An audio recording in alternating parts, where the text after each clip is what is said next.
Michael's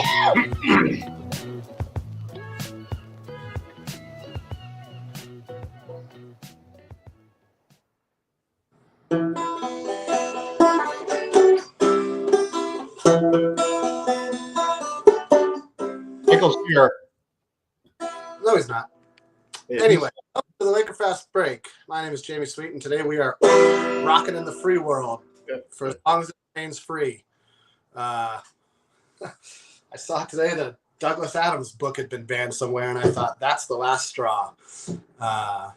So that was it. That's the end of me being polite at all points from here on out. So if you don't like my thoughts or opinions, you might want to watch another show.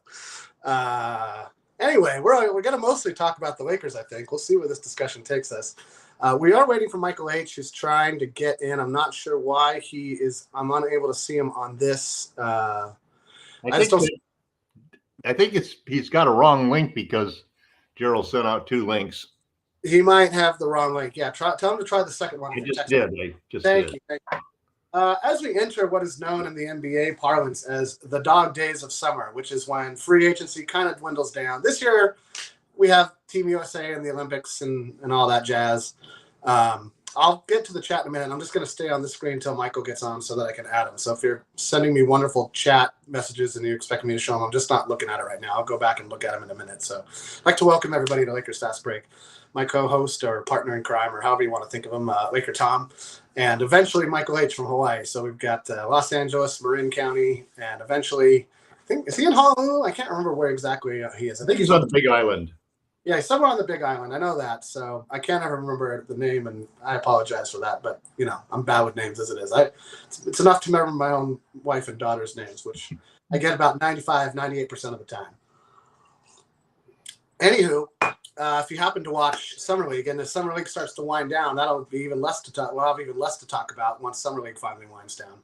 Not much to talk about with the Summer League. It's been. Well, we'll get into it a little bit. Kind of disappointing. We'll get into some of your fake trades, so you can espouse on why those are all so wonderful, and I can disagree. And we'll go from there. And you'll have to pardon me. I'm also getting over an epic cough, cold. I don't know. It's still in me. I can't get rid of it. My wife had it for like 2 weeks, so I'm about 6 days in. So I figure I have another week or so in me, which is really exciting for me on a personal level.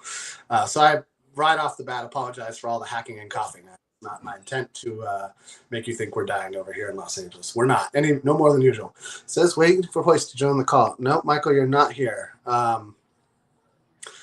I can send him a screenshot of how I don't see him. I don't know what else to. I don't know what else to tell him. Let me resend him a link. That would be great. I appreciate that, Tom. And I'll fill space with idle chit chat. If you watched Summer League last night, if Summer League is your thing, or I'm sorry, they've rebranded as the Summer Classic.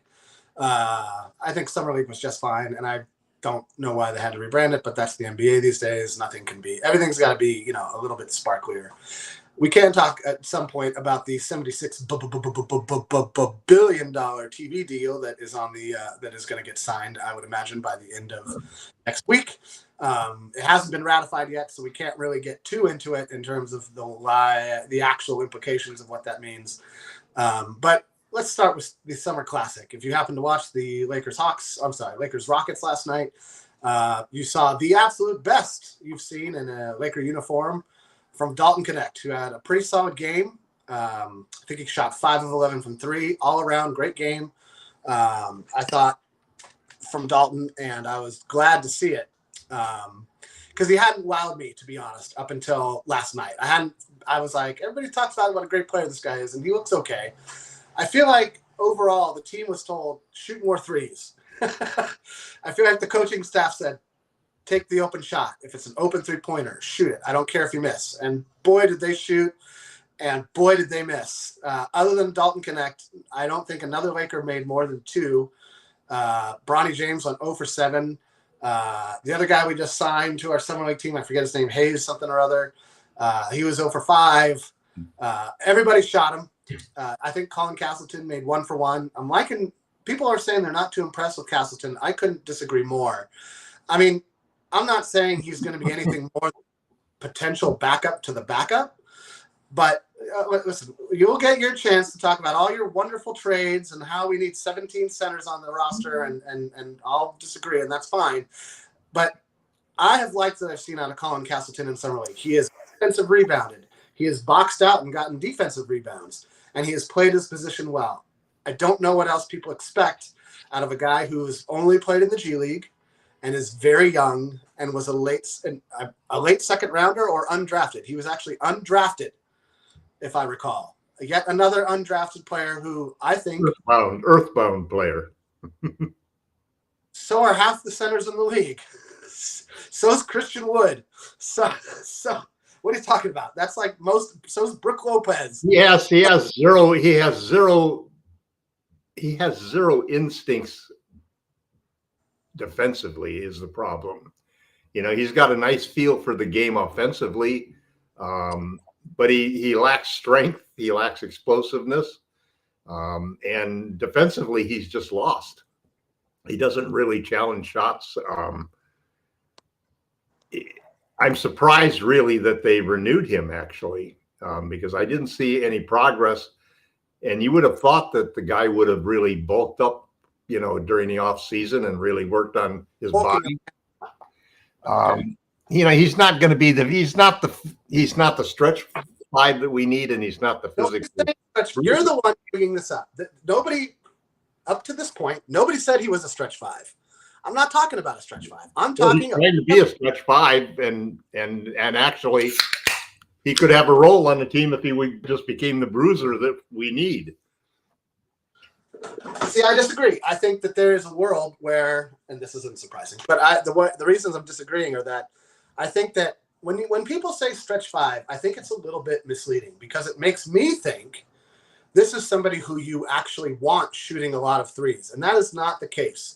What you want is a guy who, if the offensive play causes the center to drift backwards out towards the perimeter, and or they're running screen actions with the guy with the ball out on the perimeter, that a release valve, if the defense collapses on the guy with the ball, they can kick it out to the center, and he has the potential to make a shot. That is the actual role, in my opinion, of a stretch. There's Michael. Hold on a second. Hey, we got him.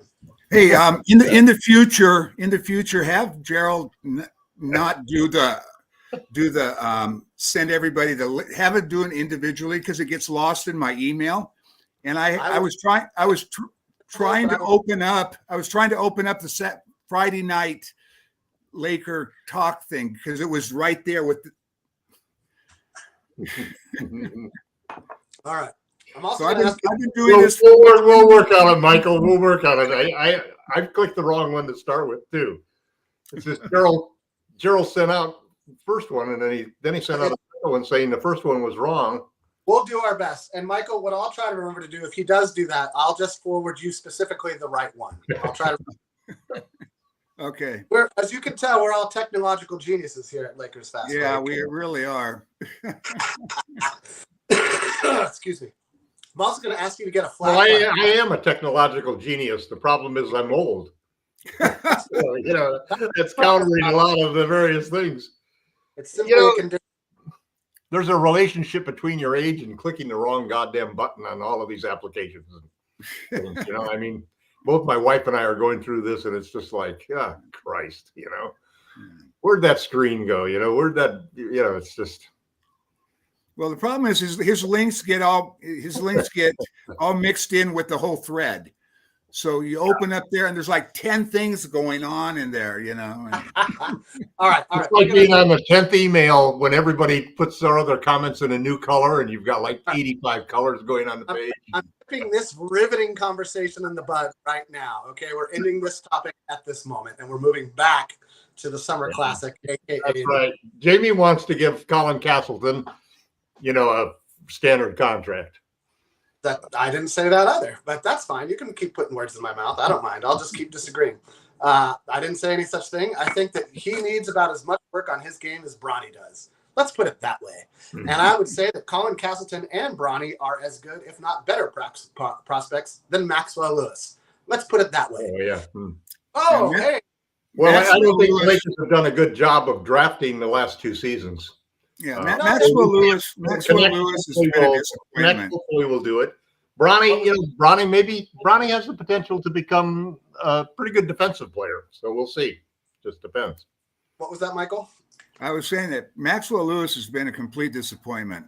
I mean, 100%. I watched him in the G League last year, and he kept missing bunnies like he's doing in the summer league. You know, I mean, he has this incredible athleticism. He gets to the rim and misses and misses and misses. Westbrook. So Westbrook. The curse of Michael Westbrook. You have all the gifts. You have all of the gifts and none of the ability or skill. Like what happened here? I know, exactly. At any rate, let's move on. Okay, here's a comment I'll highlight. This is not strange to me. Most head coaches do not coach their summer league teams. Why? Because it would probably be infuriating. It would be infuriating to watch a lot of unskilled boneheads run around and try to play a game that you yourself, if you played, as JJ Redick had done, and had a lengthy career as a solid role player, it's not worth his time. These are none of these guys are going to be. If any of these guys are in the rotation, that means there have been a lot of injuries, and nothing good is going to happen with the season anyway, because we don't own next first round pick, right? I watched the game last night, and they would kept cutting to JJ and Rob, and they're like shaking their heads, not looking happy. No.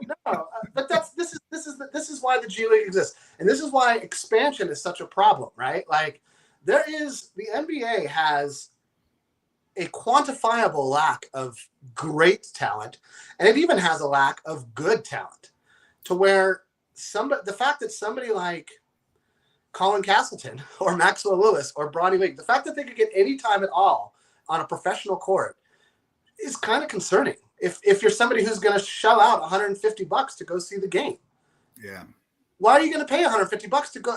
I can go down to the park. No, it doesn't cost that much to see these games. Run around all crazy at the park for free. Yeah, but it's $55 to see good seats for the California Classic or the Dayton Classic. You know what I have money for? I'll pay money for this. I'll pay money for this before I ever pay any money. I've gone to a few Sparks games now. I'll pay money for the Sparks way before I ever spend any money on the G League or the Summer Classic or anything like that. And I'll spend more time watching the Sparks than I'll watch the Summer Classic or the G League. Why? Because I like to watch things that are good. It's simple as that. We got a crappy squad this year, man. That's the truth. Well, they're building. Yeah, we were actually better until Cameron Brinks. Once Cam Brinks went down, that was a problem. I went to the Summer League 2017 when they beat the Celtics, and they had all those great draft picks. It was fun. It was that was the greatest Summer League ever. Right, it was really. That team was a great Summer League team and an awful NBA team, right? Like, well, they were too young. I mean, they were all young. Yeah, They were all rookies, right? They were all rookies or second-year guys. I think that year. Somewhere there's a universe where that team stayed together. No championship. There's no universe. There is no universe. Do you know why? Because there's a million alternate universes, Jamie, that you're just not aware of, and all the Jamies and all those multiple universes, all of them are unaware. That's where you're wrong. I am aware of all my other selves. We're just all in agreement in every universe. We are the singular. Enough of physics. Yeah, I agree. All right. Let's see this. Let's see. Are the Lakers going to make a trade? Or are we going to run it back? It was warm. It's like mostly warm. But I drink coffee about 2:00 in the afternoon, and then I have to stop because then my stomach disagrees with me. I don't think the Lakers are going to make a trade. It's looking like they're not going to. Who would they trade with that hasn't already made a move? Because the bigger problem is there's almost nobody left who can absorb money. That is the bigger problem. And on top of that, if you look at the list of free agents who are going to be, not only some of them aren't even going to be able to find jobs. No. And there are a lot of them going to be working on a minimum contract because that's all that's available left. Well, that's The new CBA is the players got jammed on this whole new CBA, man. Oh yeah, every one they get jammed every single time. One they get jammed, and they got more jammed this season than any other because I think. You could put a good team together just by looking at those free agents that are out there. I don't know about. I don't know if you could put a team together. I don't know how good it would be. I mean, there's like 30 guys out there who you would not. Most of them who you would not think would be working on a minimum contract, man. 5. I think there's 5 guys. It's Gary Trent, Tyus Jones.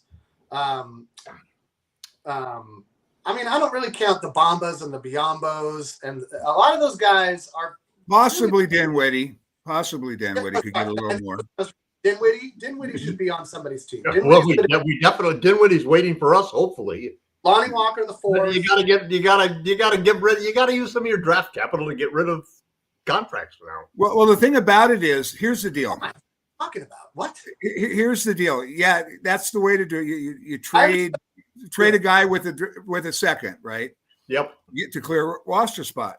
Yeah. But here's the problem, and it's becoming clearer over year after year. Nobody wants to help the Lakers. Nobody wants to help the Lakers. That's and nobody likes Rob Pelinka. You know, I'm not so sure if those. I mean, I understand that we get those emotional reasons for why it's difficult to make a trade. I think realistically, it's probably the new contract, the new CBA, and everybody trying to get used to it of what's happening that is really throwing everybody for a loop at this point in time. There's a couple, there's if other teams weren't doing it, I would agree with you. But no, you're right. There's a part of it. You're totally right, Michael, in that all the time you see these things happen where 2 teams make a trade and everybody else says, "Wait a minute, I didn't even know this guy was available," and it's because of relationships. It's because of I got a buddy who's and Rob doesn't have right now any of those relationships. He benefits mostly from Clutch. And then the Knicks have copied that situation, and they've got their whole agency situation locking that in. And then there are other guys who just have relationships with different people around the league that they can trade with. That it's almost like finding a relationship like with an agent, All right, real quick. There's relationships, and you're right in the sense that I don't think people dislike Rob because he was an agent and so forth. I think that they probably see Rob as a guy who never goes all in because he really doesn't trust his judgment that well, because he's made bad mistakes in the past. And when you make bad mistakes, generally speaking, he's not Danny Ainge or even Danny Ainge, one of those GMs who's got an instinct and says, "That's the guy I want. If I have to overpay for him, no problem, because he's the guy I want. I want to win player." Giving to Danny Ainge never overpays. Danny Ainge never overpays. Ever. Yep. And people eventually learn in those situations that, but he still makes deals, you notice? Oh, yeah. And it's because he will, it's not that he doesn't overpay, but he only wants certain guys. And when he gets his eyes on them, he basically focuses on them. Now, here's an interesting conversation. What's he going to do with Markkanen? Who? Lauri Markkanen. They're going to extend. They're going to re-sign him. I think they're going to wait till August 6th to re-sign him so he can't be traded this year. That's fine. That's exactly what they're going to do. Yeah, that's what it looks like to me. But I know that there's a point where the Warriors, man. I know that disrupts all of your plans, but I hate to tell you this. I don't think Danny Ainge cares what you think. Yeah. Really? Oh, geez. I also think that Danny Ainge is a guy who I think values the Lakers picks more than anybody else, because he thinks the Lakers are going to really plummet, and it's part of that whole instinct that he's a guy who I think would bet on, but not for what we have for Lauri. Not for what we have for Lauri. Not for Lauri, but I think what we can get from him is Walker Kessler, and by giving him a pick and then taking that 27 pick and turning that into, a full-fledged unprotected pick. I think we can give him the equivalent of 2 picks, and Kessler is what we need to go up against the big centers that AD doesn't play well against, or isn't able to outmuscle and handle in the low post. I think that's our top priority right now. And JJ in his interview just the other day, he said the top priority the team has is to get a bruising center. And that's what we need. That's the number one priority, he said, over anything else. We need a bruising center. So it's either the guy from Orlando, Wendell Carter Jr. Wendell Carter Jr. or it's Kessler. Those are the 2 guys who. Let's inject a small bit of reality into this. So Walker Kessler and Wendell Carter Jr. both. I think Walker Kessler is still on his rookie contract, correct? So that's like a $5 million contract.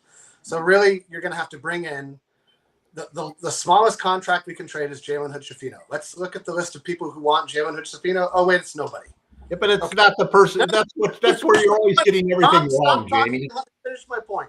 I know what you're going to say. It's not the contract, it's the pick. Yes, I understand that, and I think you're wrong. Because you're not just trading for picks, you're also trading for players that you believe in, and you can't look bad as a GM or you lose your job. You can't trade somebody who ends up being a blow-up superstar later for a guy who's nobody. What's the most valuable thing on a new CBA? What's the most valuable trading chip? Bad contracts. No, what's the most valuable trading chip under the new CBA? Bad draft picks. Draft picks, man. Wake up. Cap space. If you have cap space, you're in the best possible solution you get. Not necessarily.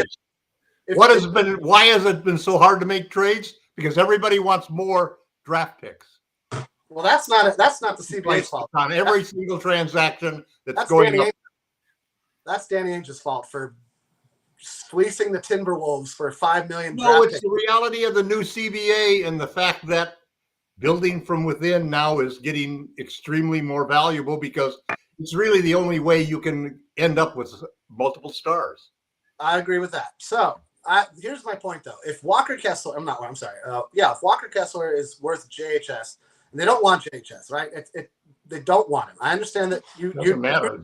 They could even waive who they get from us in that particular. You burn a first-round pick on Walker. We don't have anybody in that. We don't have anybody valuable enough to put up against on a rookie contract to put up against him.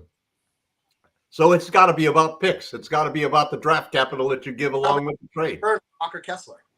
How many picks would you burn on Walker Kessler? I would probably burn. Well, I would give him the unprotected. I'd take off the protection of the 27 pick.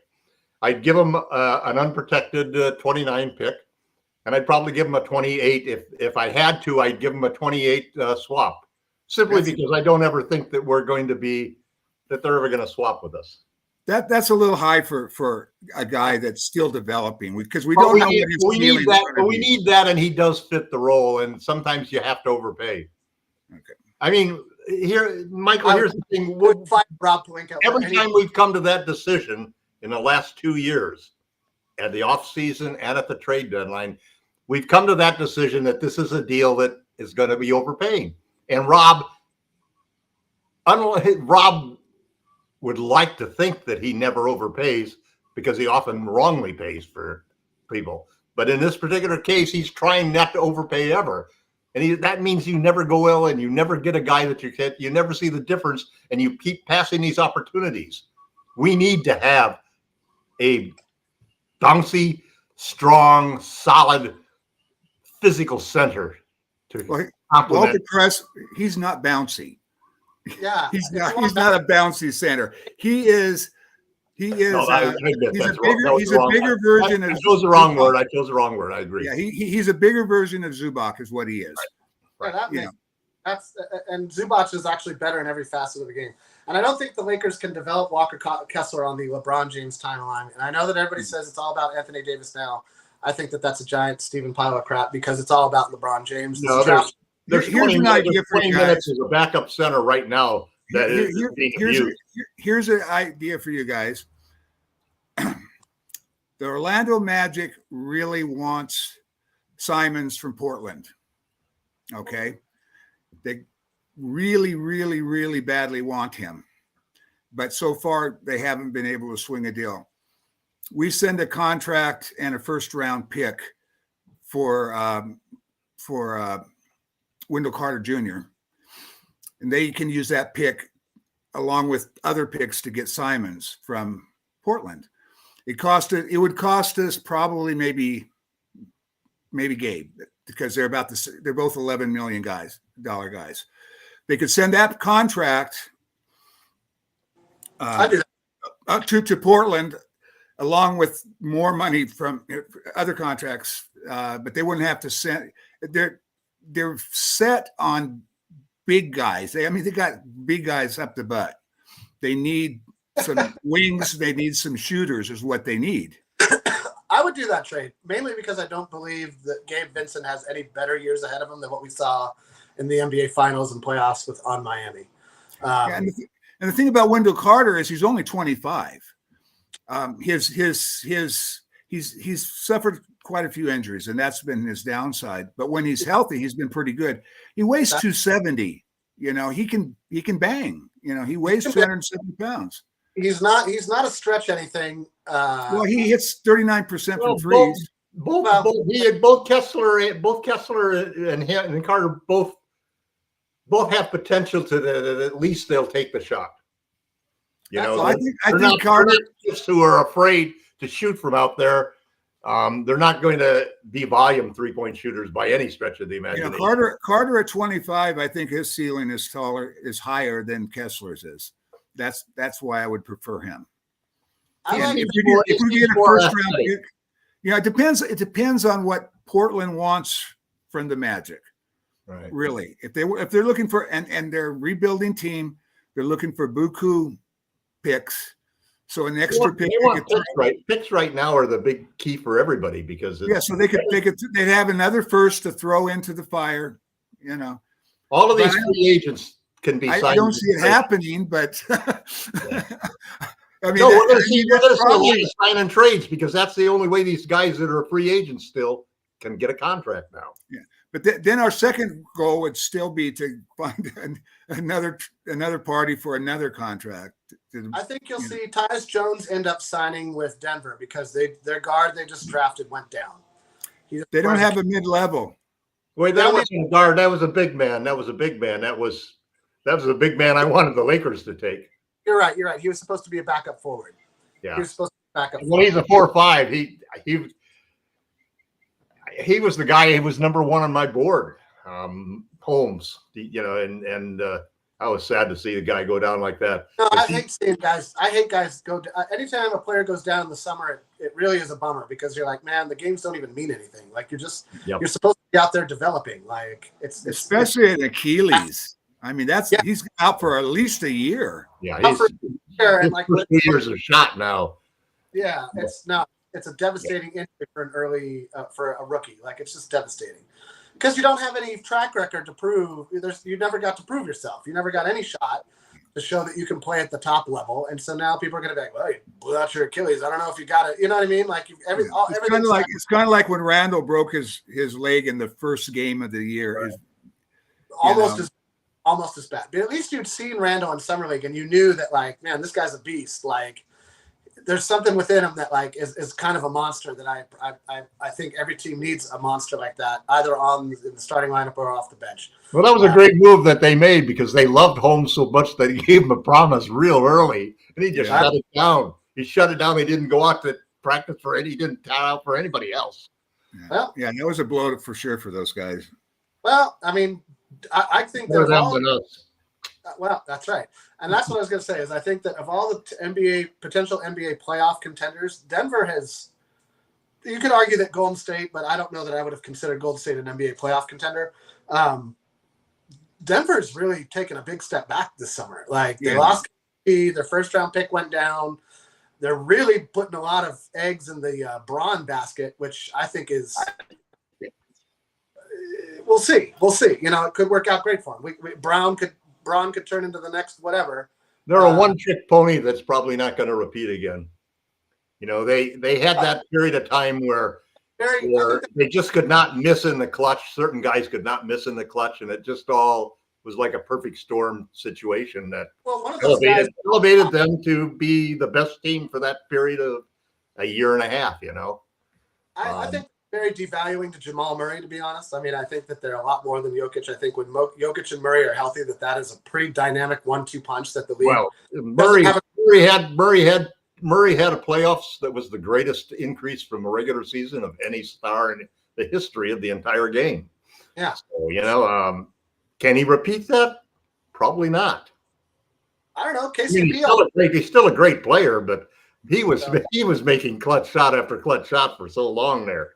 I thought, but perhaps you've heard of the legend of Robert Horry, and there's some guys who are built for the playoffs. It's as simple as that. Like, they're not built for your season; they're built for the playoffs. They're wired right for the playoffs, wired kind of wrong for the regular season. The grind does not suit them. But the difference between them and a LeBron James or a Michael Jordan and a Kobe Bryant is those once in a lifetime moments keep getting repeated like every other season. You have. We'll see. I'm curious to see how Denver fares in the regular season. I'm curious to see how Bron elevates his game, if he does. Yeah. I'm curious to see if any of the guys they picked up are able to, step up and move into a bigger role. They got the best center in the league, so center in the league, and they've got to start. So, they're doing fine. They're kind of where we're at. They've got a great center. They've got a great playmaker, shot maker, who's just a lot younger than LeBron. So we'll see how that all shakes out for them. I was reading, I didn't finish it, but I was reading the Bleacher Report, mistakes that every team made this offseason in the summer. And I agreed with all of them. And the one that bummed me out to agree with the most was the Boston Celtics, who basically, after winning the NBA title, nailed their summer. They kept all the guys that helped them win.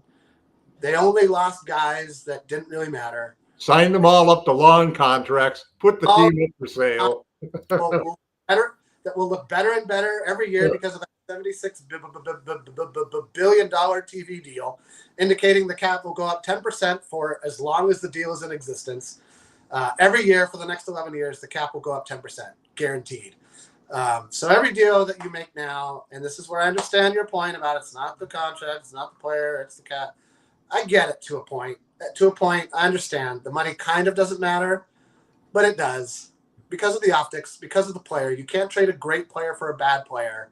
Or the reason that people aren't taking Pelinka's offers at this point in time is not because of the players he's offering. It's because he's not offering the picks.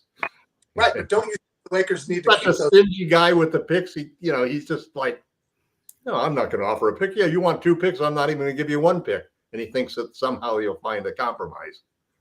Well, I've been thinking a lot about this, and here's the deal. When you look at the names that we could potentially get, I like to look at trades through a cost analysis kind of situation. What is going to be your return versus what is going to be the cost of that transaction?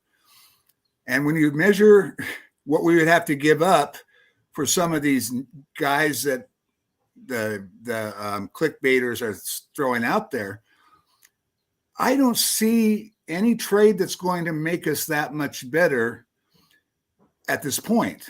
So why not hold on to your assets, see how these guys work with JJ, see if we get some improvement now that Darvin is gone and these guys may be used more properly, and let we never did get to see what the team really looked like because of all the injuries, especially to Jared and Vincent. So let it roll for a couple months and then see where you're at. And I think that if the Lakers are going to make a big deal, it won't be until around the trade deadline.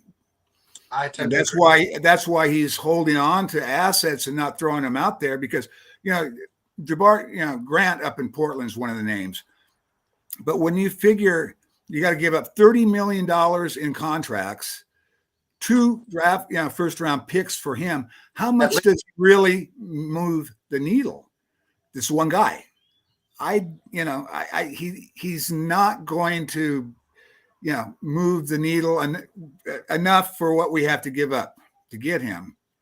And so that's the way I'm looking at this, and that's why I think that's probably what Rob's looking at too. This is why I said for weeks now, and I know people disagree with me, but I've been saying for a while now that we're going to For years now. Let's be honest. No, I'm not for years. There We've have been been years. saying for years we're not going to make a trade. That's not true. After year 2 of Russell Westbrook, I predicted Russell Westbrook would not end up on the Lakers at the end of the season. I didn't know if it would be summer. What a bold move, man. That was a bold. Go for it. All in. All in, huh? It followed the exact procession that I use for every single season. Logic and reality. Right. Let's see. Is it safe enough now to predict anything? I'll wait till another bad year with Westbrook before I'm going to call that a failure. It's funny because you say as if to say that doing nothing is actually not a prediction, which is incorrect. I'm predicting that the Lakers will value draft picks, that they will value running it back and seeing what they have with the players that they have for the same reasons that Michael just said. I just said it 2 weeks ago. And then last week, well, not last week. Yeah, 2 years ago, 3 years ago, 4 years ago. Team. I heard this 10 years ago when we were having the same conversation. Here's another example. Okay, another name on there is Cam Johnson. We should trade for Cam Johnson. We should go get him. Wow. Okay, I dig into these players. Okay, here's a Cam Johnson Rui comparison. Cam Johnson's averaged 13.4 points a game last year. Rui averaged 13.7, 16.7 as a starter. Cam Johnson shot 44% from the field. Rui shot 53% from the field, 57% as a starter. Cam Johnson did shoot 39% from 3 on 6 attempts. Rui as a starter shot 43% on 4. Then, Rui as a starter out-rebounded by a rebound and a half. And then you look at, but there's defense. Cam Johnson is a 3-and-D guy with a lowercase d. You look into all of his, I read on, this is what you hear about his defense: adequate, okay, decent. What do you hear with Rui? Adequate, okay, decent. And then he's 210, and his biggest issue is guarding big, strong power forwards. Rudy's 230, built like a linebacker with a 7'2" wingspan. He can play those. So what benefit is there for trading for Cam Johnson and giving up a first-round pick for him? How much more is he going to – this is what I look at, This is what I look at. Well, and listen, you can do that same analysis, and I think it's really crazy when you look at our point guard, our starting point guard. How are you going to replace D'Angelo Russell? Exactly. That's true. I mean, first off, he transformed himself into the volume 3-point shooter that we needed to change our 3-point shooting game. And he's the best playmaker on the team next to LeBron. And you are now making my point. He's only making $18 million. You're making our point for us. No, I understand all of that. I understand everything that you're saying for it, because the problem is that you're talking about sending away players who have probably only an incremental ceiling left with you.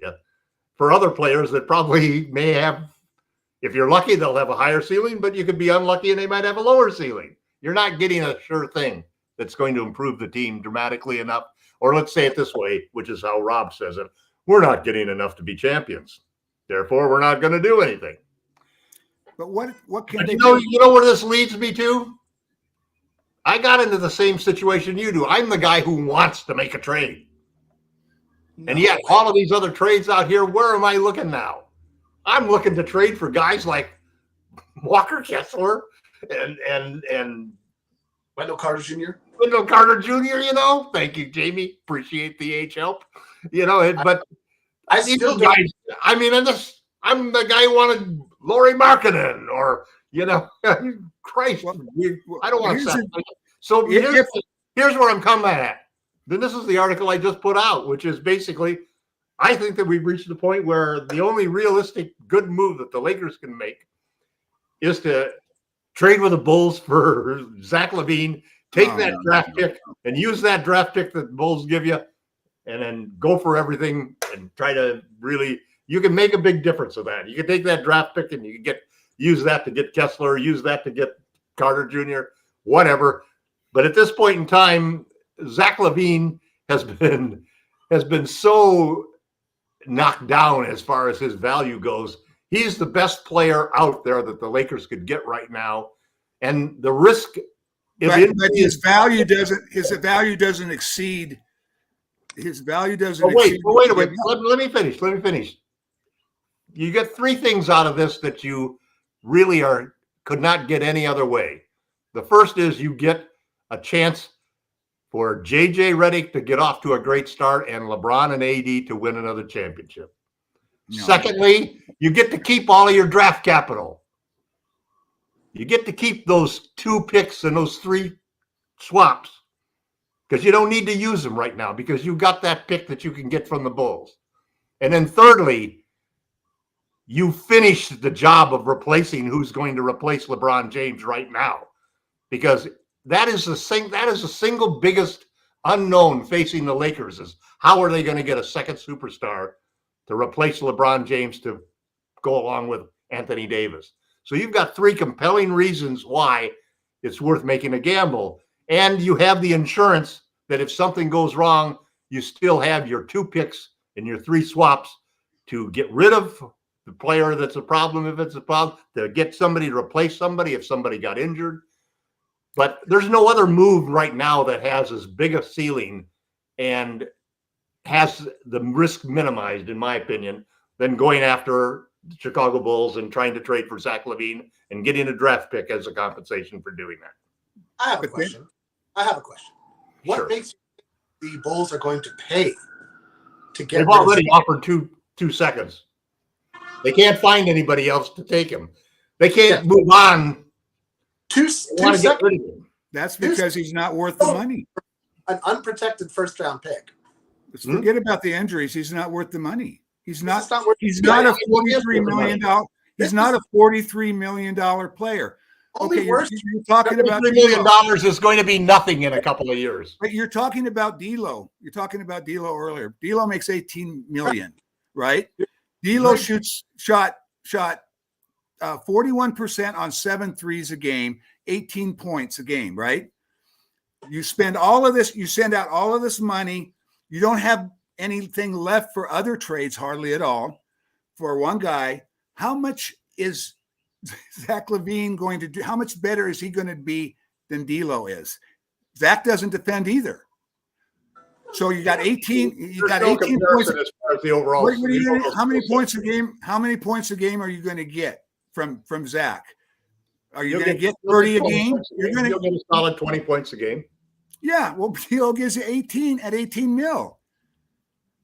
And neither one of them are big defenders. If Zach was a good defender, that would be different. But he's not a good defender. You're ignoring the simple fact that the Lakers are not going to, if they stand pat, they're not going to stand pat. They're going to make a trade. They will make a trade, Jamie. It may not be a blockbuster trade, but they will make a trade because they're not going to do nothing. They have LeBron James, who basically was willing to sacrifice up to $20 million, but they couldn't pull up anything. I don't think that's true. Brunson showed us. Brunson showed us what real sacrifice is. Brunson will get his money back on it because he's lined it up to be 10 years for his next contract, and he'll get all of that money back without a problem. But it's a smart move on his part because it's really going to help the next situation. All right.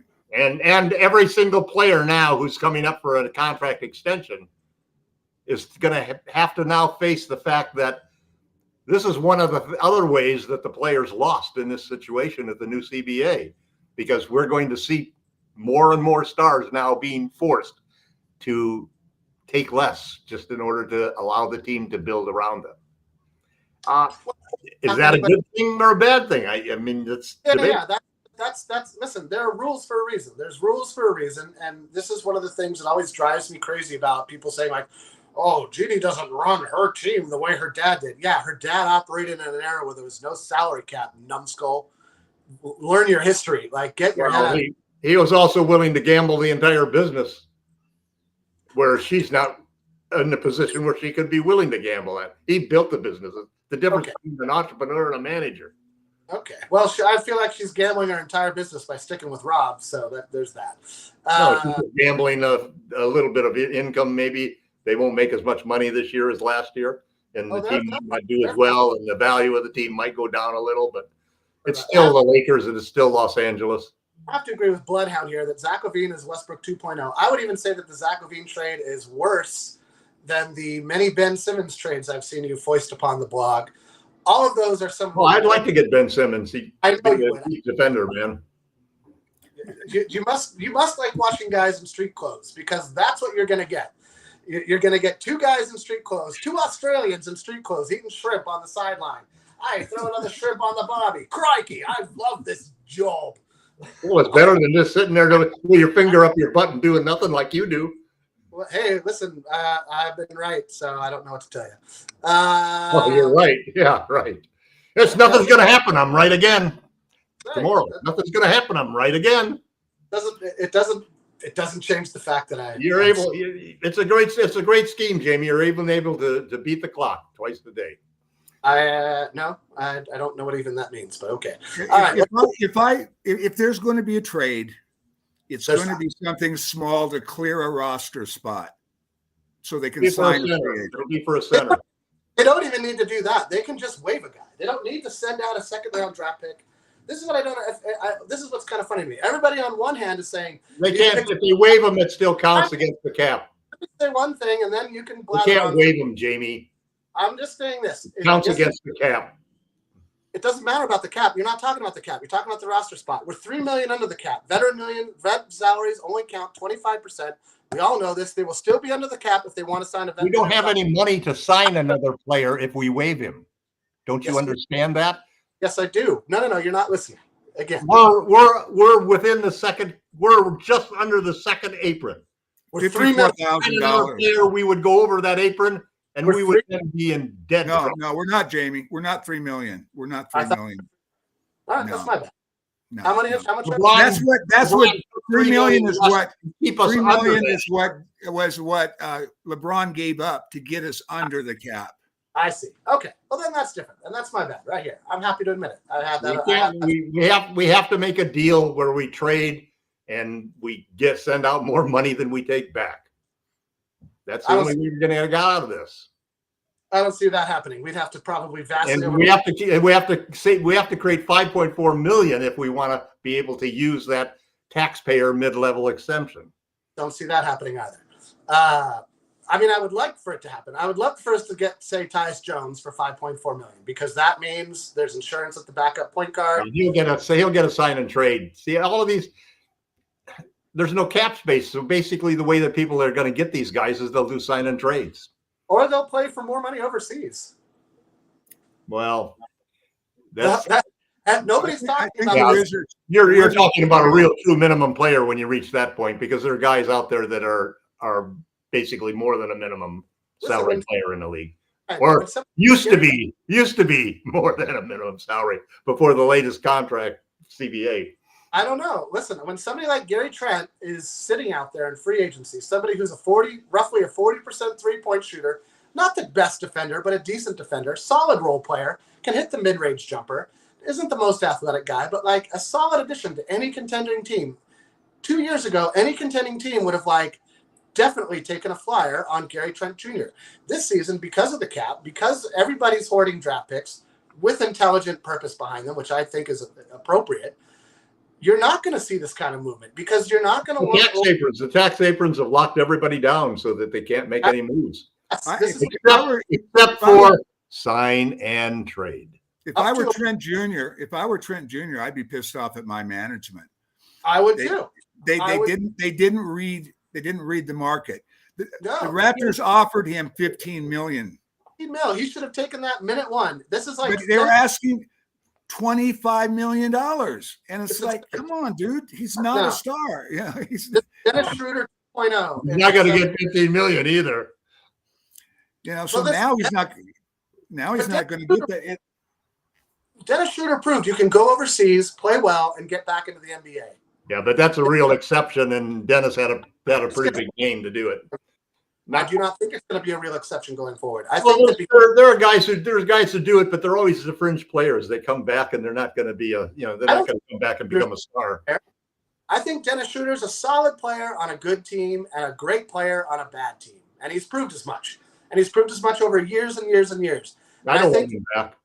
I think for 3 reasons you're going to see more guys going over overseas. 1, CBA. 2, they can make more money. And I don't care what anybody says. Most people don't care where they make their money. They want to make the most money that they can.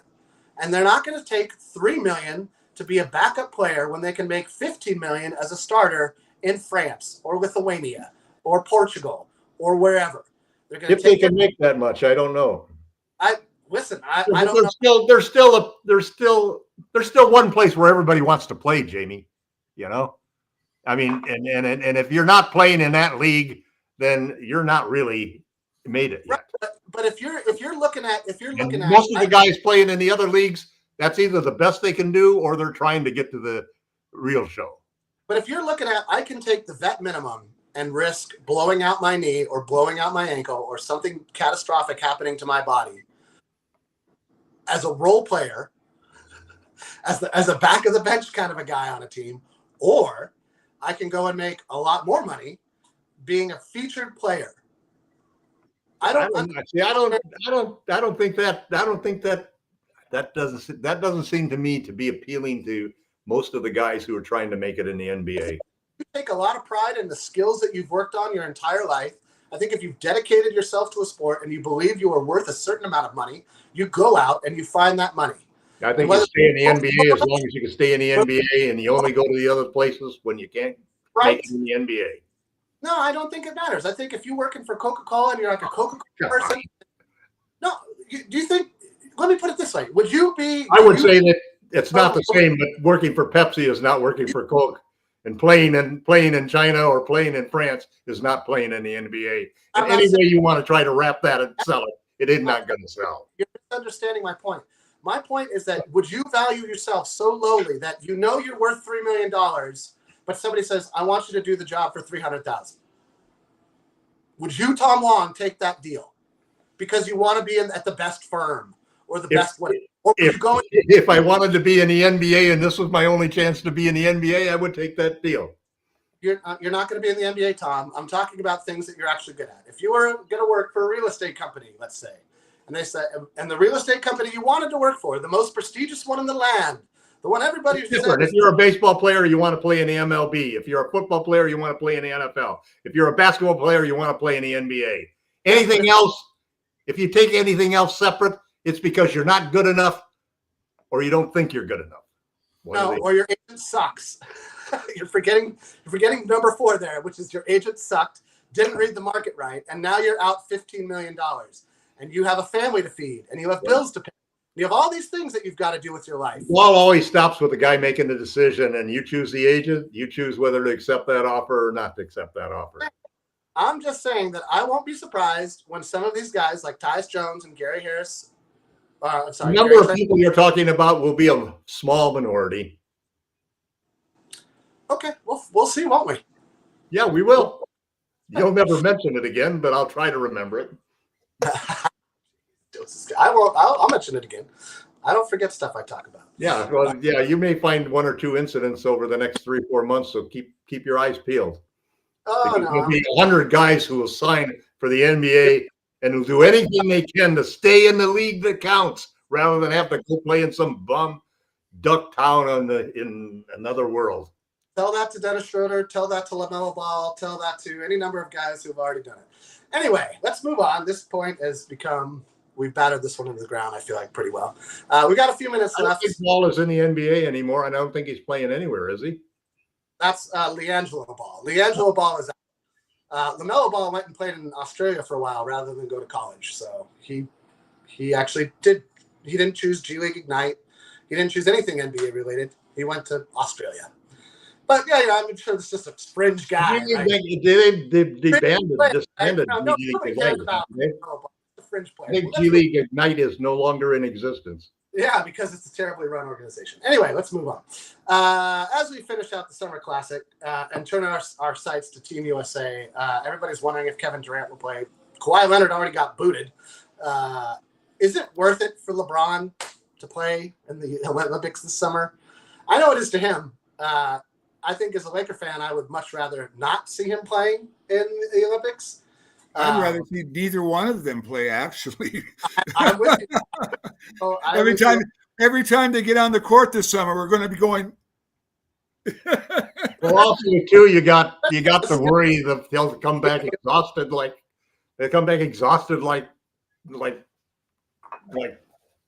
all the players did coming back. Look at Austin last year.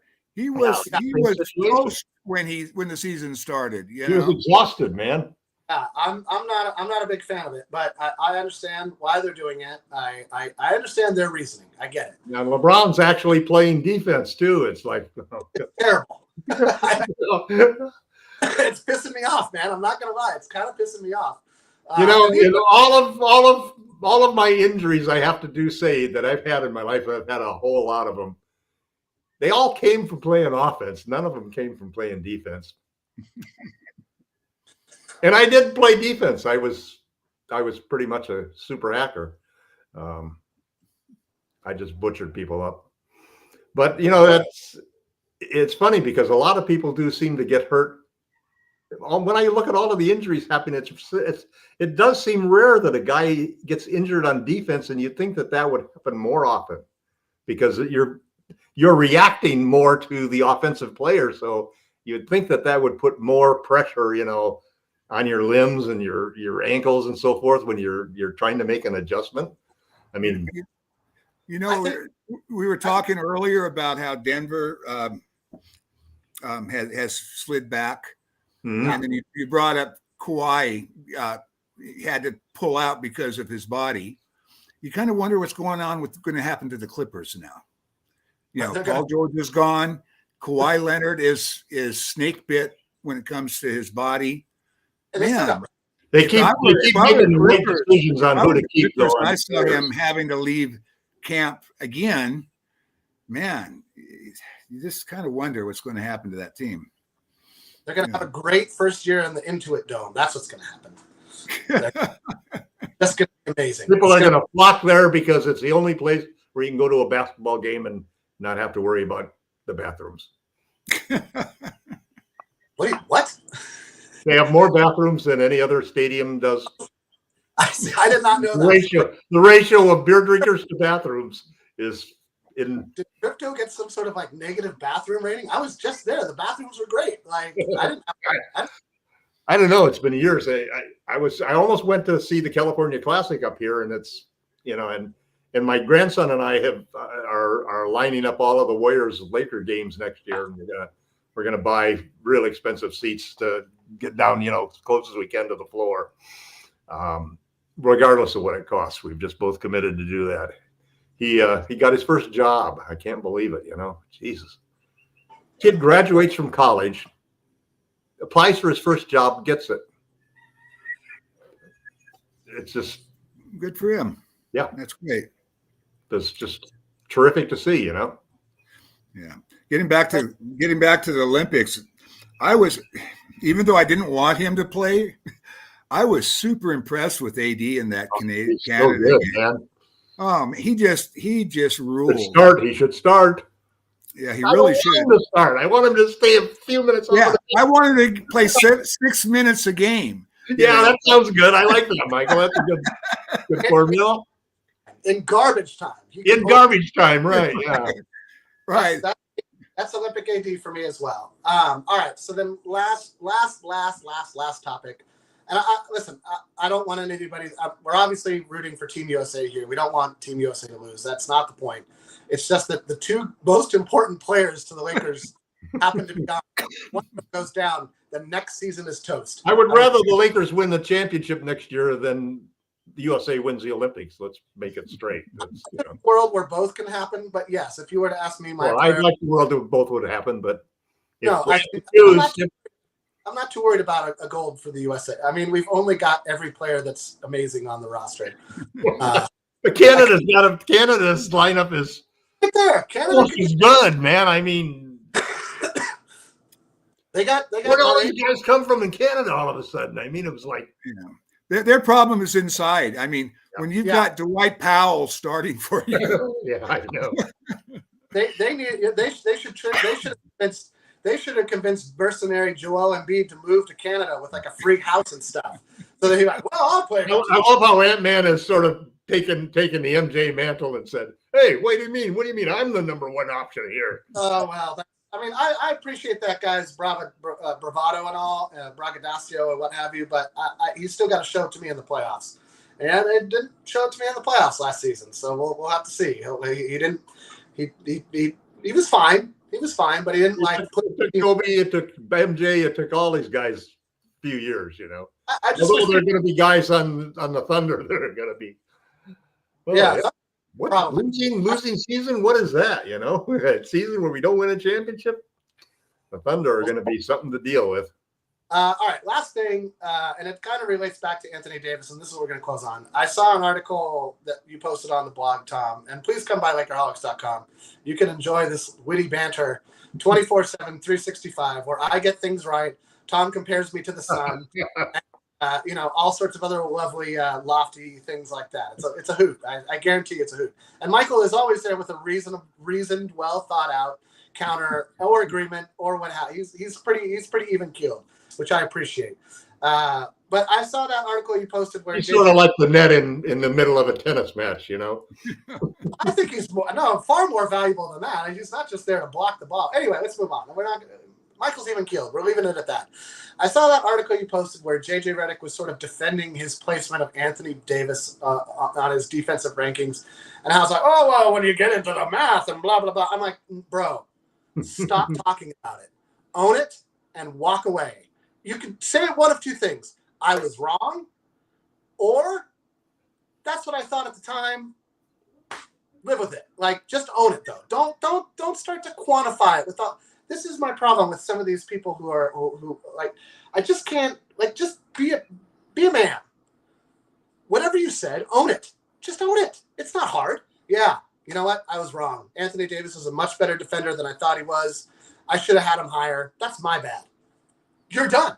What he said instead was Anthony Davis is one of the best 3 defenders in the league, but the team was not a good defensive team with him on it. Place the math around it. It's this whole thing, and it's an equation, and I got to justify it, so I still sound smart. And no, now you sound like a moron, and I don't agree with you. I see that justification for voters of Defensive Player of the Year, for all defensive teams all the time. Great. Now I'm going to give an all-defensive award to a team that is not a good defensive team. So why did Wanyama get more votes than AD did? Because he's Wembanyama, man. I know, but you're talking. He necessarily wrote a whole set of new rules, man. Yeah, but he wasn't better than AD. I mean, he blocks shots. No. The Spurs game. I don't disagree. I listen. I'm only defending the simple fact that I know that a lot of people who are voters on the all defensive teams basically do use a criteria that the team has to be successful. Yeah, and it's the same thing with the MVP. It's the same thing with MVP, and it's in some ways it's silly. And as Michael just pointed out, there are lots of exceptions that happen. I think generally speaking, the one thing that is really good about Anthony Davis being in the Olympics is that it's going to give him the recognition so that he won't be lost like he was, last year when he was really should have gotten the Defensive Player of the Year award. He's definitely a better defensive player than a lot of the guys who've gotten it recently. He's better than Gobert. Yeah, for sure. And that's not even just counting the fact that, he plays offense too. It's just, he got shoved into this whole thing of street clothes guy who doesn't play enough games, and so forth. And he was ignored by the media and ignored by the voters. He got himself, he made that absurd statement when he was in New Orleans, which basically got him benched because he couldn't play in his home arena anymore after he was like, I want to leave. What kind of moron says that when you're still on the team? There's a lot of mistakes that Anthony Davis has made on his own. He's gotten, and some of these has gotten hurt, right? Like that season after the bubble. Untimely injuries really affect many careers. It's Great. Talk about Brandon Roy as much as you want, and I'll Yeah. talk about lack of knee cartilage and how unfortunate it was for him. Same with any Grant number. Hill. Right. Yeah, We you could go go down the line. I mean, there's all a whole bunch of big ones. sad tale and a common one, like many sad tales. My point is this: is that that's all well and good when you're like a media personality. JJ Redick isn't a media personality anymore. He's now a head coach of an NBA team, and he needs to start acting like it, in my opinion. Yeah, but AD had no problem with it. He sat down with AD and they resolved the issue, and AD is happy with the way that he's going to be focusing. I gotta defend my opinion. No, you don't. Just start owning it. You're not going to be able to go into a news conference after a loss and be like, "Well, the math said." You're going to sound like a moron.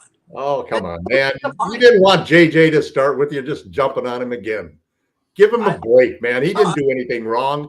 He made his projections and his ESPN analysts, and he had to choose people. He got to vote for the defensive team, and that's what he voted. And he said, then he just said, I made that explanation to the people at the time I made those choices the last 2 years. So that's it. I'm talking about what he did.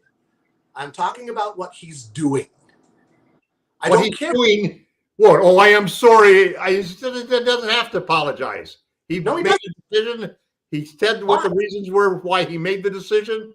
What's wrong with that? You want an apology? Anthony Davis didn't ask for an apology. There's no goddamn reason he should apologize to Jamie Sweet, for Christ's sakes. He doesn't need to apologize to me. I don't want him to apologize at all. I want him to own it.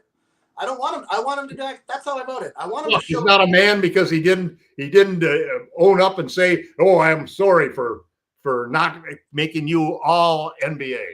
That's not what I said at all. That's that's not Jamie's point. Jamie's point isn't he's not saying he should apologize. He's just saying don't explain it to everybody. Why not explain it? There's a reasonable explanation. What's wrong with the reasonable explanation? It's unnecessary. Because it doesn't sound reasonable. No, it's the same explanation. This is a guy that's supposed to be. Everybody who saw that prediction. This is a guy that's supposed to be. Had the same reaction. It's because the Lakers' defense at that point in time was terrible, and it was. Actually, it was. You should not make choices based upon a team's statistical defense when the eye test, when you see, okay, we had 118.2 defensive rating down the stretch the last 32 games. Anthony Davis's defensive rating was 108. There's a statistic for you. If you're going to use a statistic, doesn't that tell you something? But there's a statistic. The defensive rating statistics and the offensive rating statistics and the net rating statistics are all relative within a team. They're not a comparison between teams. But you add that to the eye test where he's just mucking up everything for everybody. So I don't disagree with you. I agree. I would have given him the Defensive Player of the Year award. I would never. I don't even think the MVP. The MVP. I don't care where the team is. I don't even care about who got the awards. I'm not talking about any of that. That's all in the past. I'm talking about what the coach is actively doing right now, which is for some reason going out and giving interviews and defending old decisions when he was a broadcaster. He's walking down the hallway at the Thomas Arena and sitting there as Justin Germany and Eddie. And then he basically grab him for an interview. I do. You don't have to. I do. You don't have to agree with me. I don't particularly care, as you well know. So it has nothing to do with like trying to get somebody to agree with me. I'm telling you that if he's doing this already, if he's already going back and trying to fix mistakes. You're saying that JJ's not going to be a good coach because he did this? Not either. Nope. These are more things. Oh, Jesus, JJ. I didn't know your last chance, man. Yeah, okay. Well, it's many people. Jamie's going to call up Linda tonight and tell her to talk to Jeannie. That's it, man. Oh, own it. You got to own it. No other solution. You got to own it. Thank you, Darren. Go ahead and read that comment, Tom. Go ahead and read that comment. I appreciate you, Darren, for saying that. I agree. Tom is completely missing my point and or ignoring it. The point is such a stupid, ridiculous point. Not You're ridiculous. all you're doing is just because you didn't want JJ Redick, you're just attacking the guy now for simple, stupid things. We just had an apologist for a head coach. I don't want another apologist for a head coach, and he's already doing it. That's my point. I'd like to thank my panelists today, Tom Wong, Michael H. from Hawaii, and myself, Jamie Sweet, the man with the banjo man, whatever I said. We'll hopefully be back next week if we're all still alive. I'd like to thank our chat panelists for contributing. Stop the old age stuff, man. Come on, you're threatening me now? I'm too, man. I'm halfway to I could be dead by next week. It's possible. I could be dead by next week too. I'm not counting any of us out for much. I'm not. Listen, every day is a gift. Every day is a gift. Michael, I'm reading a movie. I'm reading a book about a volcano in Hawaii. Yeah, I know. Michael Crichton's. Yeah, right. I'm about halfway through. Michael Crichton book. I'm going to end. Do you live in Hilo? I live south of Hilo. I live in Cal. Oh, is that within the lava stream? No, we're not in the rift zone. Oh, okay, good. I'm about 15 miles from a rift zone. For more riveting conversation such as this, please tune in to Lakers Fast Break. Or come by Lakerholics.com, where you can post about volcanoes or basketball or really whatever. We don't have much of a I don't know, what do you call it, standard or set of rules, but nobody's going to be like, hey, just don't post about politics because people get a little antsy. Oh yeah, we don't do that. We try not to do that. Stop Project 25. Thanks, everyone. Aloha.